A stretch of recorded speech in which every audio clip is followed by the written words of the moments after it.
মন্দিরটা দেখো সামনেটা এরকম, দুই সাইডে সিঁড়ি রয়েছে ওঠার জন্য। মন্দিরটা জয়রাম চোক নিমতলা মহাপ্রভু মন্দির। তাদেরকে রিলস বানানো হচ্ছে আর পার হেড 41 টাকা করে। দেখো এখানে লেখা রয়েছে।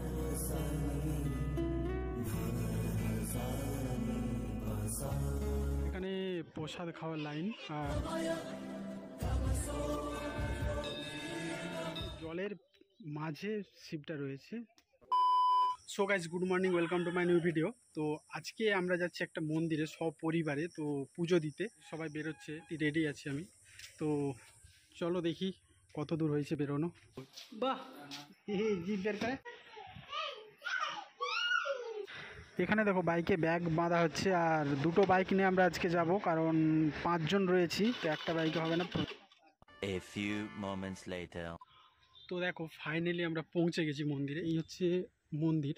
তোমাদেরকে আমি ভেতরে গিয়ে সব কিছু দেখাচ্ছি। আর ওখানে মানে প্রসাদ খাওয়ার ব্যবস্থা রয়েছে। 9টার সময় এসেছি এখানে। এখানে টিকিট কাটার ব্যবস্থা রয়েছে, টিকিট কাটার জন্য মানে দুপুরে প্রসাদ খাওয়ার। সব কিছু দেখাচ্ছি, ঘুরিয়ে এসো। আর দেখো এখানে দু সাইডে মন্দিরটা দেখো, সামনেটা এরকম, দুই সাইডে সিঁড়ি রয়েছে ওঠার জন্য আর সামনে রথ রয়েছে। আর এই যে মন্দিরটা, এটা হচ্ছে অ্যাকচুয়ালি পুরো রথের মতো বানিয়েছে। এটা রথে যে সামনে 6টা ঘোড়া রয়েছে আর প্লাস সাইডে এটা দূর থেকে পুরো রথের মতোই লাগে। এই যে রথের চাকা রয়েছে, এখান থেকে দেখা যাচ্ছে যে এইটা পুরো রথের মতোই রয়েছে মন্দিরটা। আর এখানে একটা নিম গাছ রয়েছে, মানে একটা নয়, এখানেই হচ্ছে নিম গাছের তলায় একটা মন্দির রয়েছে। এটা মানে ফার্স্ট এই মন্দিরটা ছিল, এই যে মন্দিরটা এটা ফার্স্ট ছিল। এটা মন্দিরটা জয়রাম চোক নিমতলা মহাপ্রভু মন্দির। আর নিম গাছটা নিয়েই মন্দিরটা বানানো রয়েছে এখানে। এটা মানে পুরনো মন্দির এটা। আর এর পাশেই রয়েছে এই যে মন্দিরটা, এই মন্দিরটা। আর নিম গাছটা দেখো মন্দিরটার ভেতরেই রয়েছে নিম গাছটা। এই মন্দিরটার পুজো সকাল সকাল হয়ে যায় এখানে, মানে 9টার মধ্যে পুজো কমপ্লিট হয়ে যায় এখানে। এই যে বড় মন্দিরটা, এটার পুজো হয় 12টার সময় দেখো। আর আমার এই যে ক্যামেরাম্যান হাই করে দেওয়া হয়, এটা শালি আমার ক্যামেরাম্যান। আর শুধু আশা থেকে রিলস বানানো হচ্ছে।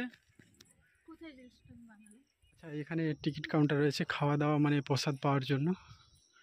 দেখি যাই, টিকিটটা কেটে নিয়ে আসি। আচ্ছা, এখানে যে রুমটা রয়েছে এখানে খাওয়া দাওয়া হয়। আর এই যে টিকিট কাউন্টার, এখানে মানে প্রসাদের জন্য সকাল 10টার মধ্যে ফোন করতে হবে।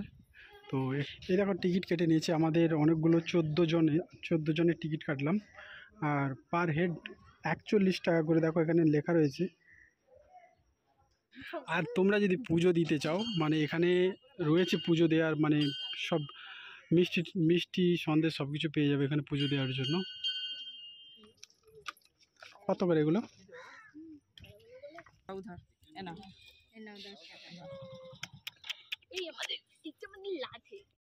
তো আমরা যখন এসেছিলাম তখন মানে কেউ ছিল না, তো আস্তে আস্তে সবাই আসছে, এখানে ভিড়টা বাড়ছে আস্তে আস্তে।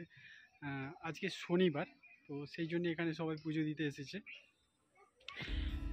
পুজোর ডালি নিয়ে নিয়েছে।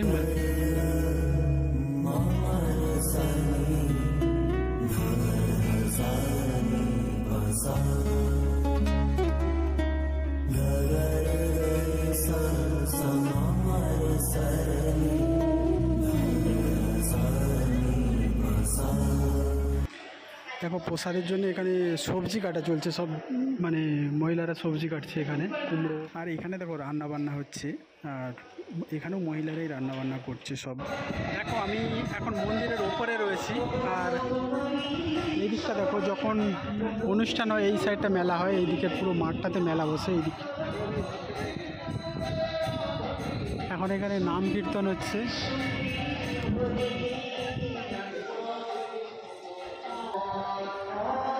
এটা হচ্ছে বসার জন্য, পুরো মন্দিরের এটা নিচে রয়েছে এই যে প্লেসটা, পাখা লাগানো রয়েছে গরমকালে হাওয়া খাওয়ার জন্য।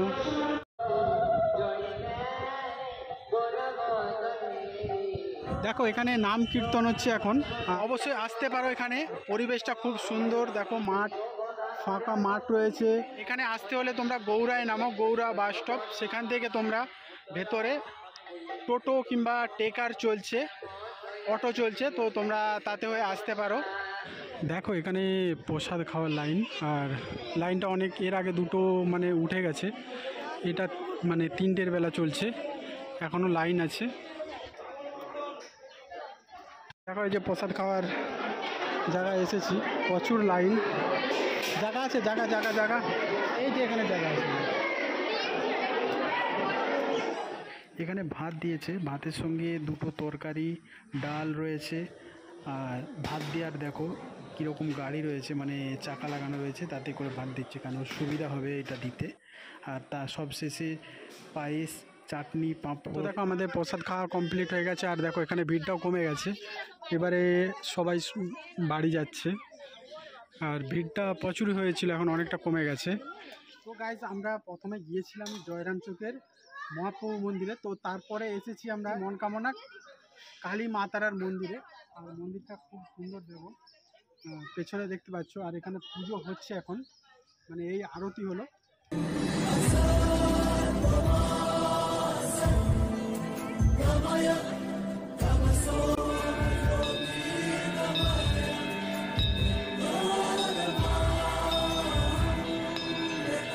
এখন এখানে পুজো হচ্ছে মায়ের,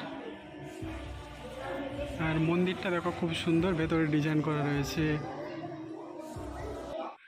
আর এখানে দেখো এই যে কুকুর দুটো রয়েছে, এটা অনেকক্ষণ থেকে আমার পেছন পেছন ঘুরছিল, তো ওদেরকে দোকান থেকে বিস্কুট কিনে দিলাম, খাচ্ছে। সব প্রসাদ খাওয়া হবে, মানে এখানে প্রসাদ দেবে, আর সব বসে আছে এখানে, ওই সব প্রসাদ নিয়ে নাও। তো দেখো কালী মন্দিরে দাঁড়িয়েছিলাম, তারপরে এই যে প্রসাদ দিয়েছে খিচুড়ি ভোগ। আমরা জয়রাম চকেই আছি, তো সেটা ছিল নিমতলায় মহাপ্রভুর মন্দির, আর তারপরে ওখানে প্রসাদ খেয়ে আমরা এসেছি জয়রাম চকের মারতলাতে। এখানে একটা মানে মন্দির রয়েছে, দেখো শিব মন্দির রয়েছে, কত সুন্দর একটা, মানে জলের বীজখানে কচ্ছপ, মাছ, নানা রকম। তো এই মন্দিরটাও খুব সুন্দর, দেখার মতো রয়েছে। মাছের জন্য খাবার কিনেছে মুড়ি। এইগুলো দেখো মাছগুলো, কচ্ছপ আসেনি, কচ্ছপগুলো কোথায় গেল? এর মধ্যেও একটা সাদা মাছ খুব সুন্দর। মাছ আর দেখো পুকুরটার মাঝে ভোলেনাথ বসে আছে, এখানে অনেক কচ্ছপ রয়েছে, এখানে মাছ রয়েছে, মাছের সঙ্গে কচ্ছপও রয়েছে, কচ্ছপগুলো আসেনি এখন সামনে। জলের মাঝে শিবটা রয়েছে দেখো, আর রকমের কালারিং মাছ রয়েছে এখানে, আর তার সঙ্গে কচ্ছপ রয়েছে প্রচুর। এখানটা কত সুন্দর পরিবেশ দেখো, ছাদে আসো, ম্যাডামরা দেখো বসে আছে। তোমার কেমন লাগছে এসে দেখে বলো? হ্যাঁ, ভালোই লাগছে। কোনটা ভালো লাগছে? দুটোই ভালো লাগছে। এই ম্যাডামের কেমন লাগছে? এই যে এতক্ষণ ঘুরালাম আমি, কোথায় তুমি ঘোরালে?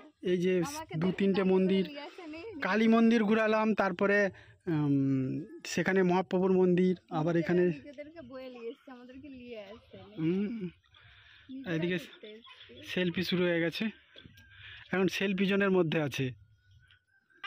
আর এই মন্দিরটা রয়েছে ছাদে, আর দেখো এখানে এটা পশুপতিনাথ, মানে পশুপতিনাথে যেমন নেপালে পশুপতিনাথে যেমন শিব মন্দির রয়েছে, সেরকম এইটা বানিয়েছে সেইভাবেই।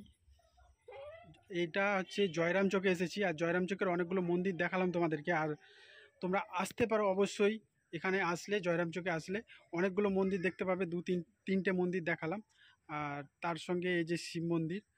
আর ভিডিওটা এখানে শেষ করছি, ভালো লাগলে অবশ্যই লাইক, শেয়ার, কমেন্ট এবং সাবস্ক্রাইব অবশ্যই করবে। চলো ভালো থেকো, সুস্থ থেকো, বাই।